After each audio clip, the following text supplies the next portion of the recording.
Good afternoon, everyone. Steve Georgia here with the After the Bell commentary. I've got a few charts for you guys today. It's Wednesday, April 24th.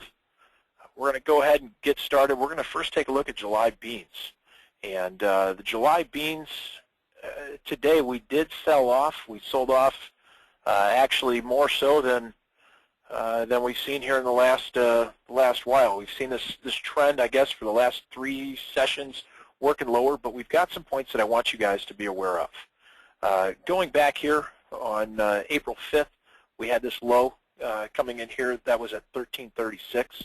We closed today right around this 1345 area, so that's going to be your first level of support.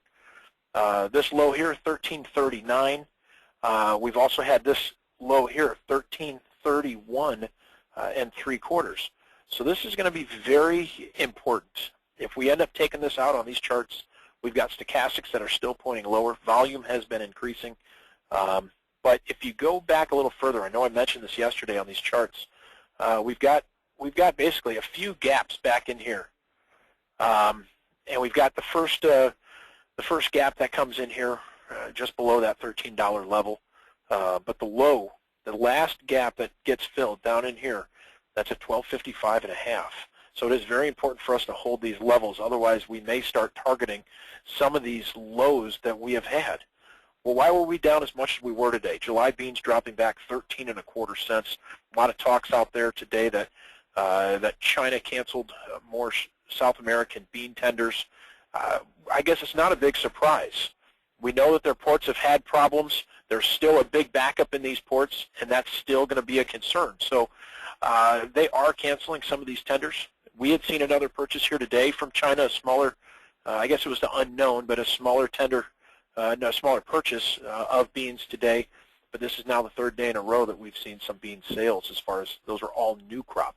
A lot of the spreads today kind of unwinding this old crop, new crop spread here for beans.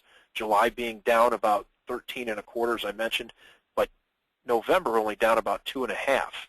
So we've seen that spread unwind a little here today. But as I mentioned, certainly some of these points are areas that we do need to watch. We are coming up against some good support, the 1330 level. But if those get taken out, you've got to look toward these gaps yet to get filled.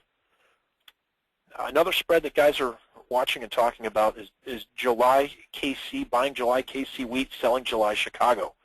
Now on this spread here, you can see we've made a low down at this 30-cent area. But then today, we saw another 5 cents on this spread. Obviously, as you get down in the plains here, this Kansas City wheat areas, a lot of concern with this cold weather that has moved in. So very cold temps over the last few days. We've seen some rain come in as well, but a lot of guys concerned about potential damage and what kind of good to excellent ratings that we may see coming into next week.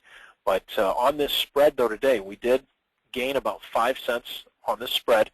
That actually put our close right up above this 100-day moving average. So we were able to jump just above this last spike high. This is 47.75. And then here today we closed right at 48, so we closed just above that high and just above that 100-day moving average.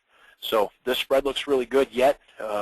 Guys are now pointing toward this the upper end that we stayed in for a little bit, but this concern is a very big concern here. What are good to excellent ratings going to look like next week if we've seen any damage, and how much, if any at all? So this spread may continue to widen out. That's the July KC gaining over the July Chicago.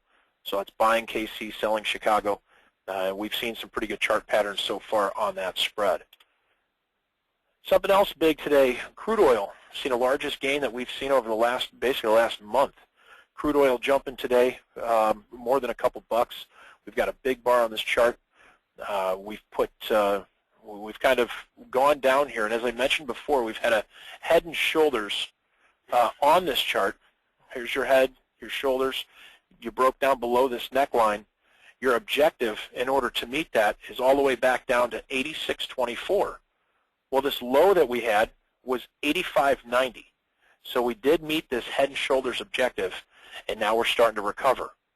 Now, one thing that I want to note, looking at this recovery, is how far can we get back to if you did a retracement from the highs to the lows, your 50% retracement comes in right around this $92 area.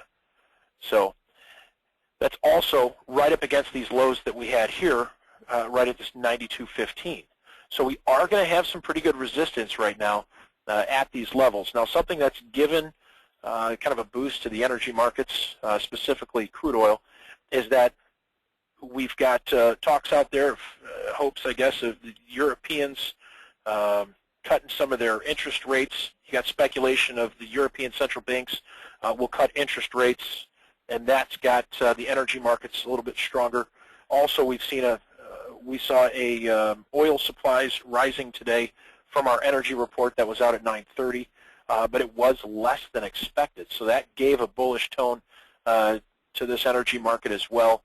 And we've gotten crude, as I mentioned, more than a couple dollars higher. So pretty big gains there for crude. We'll see if it can put together another day, but you've got some good resistance right around this $92 area for crude. So kind of keep that in mind as we go forth. If we jump back above that, your next area of resistance is up here around 95. So pretty good chart pattern here for crude oil, but we do have, we've got resistance just above us. So keep that in mind here as we go throughout the week. But I want to mention that we do watch a lot of these other markets as well. If you guys have any questions at all, I'd be glad to go through that with you.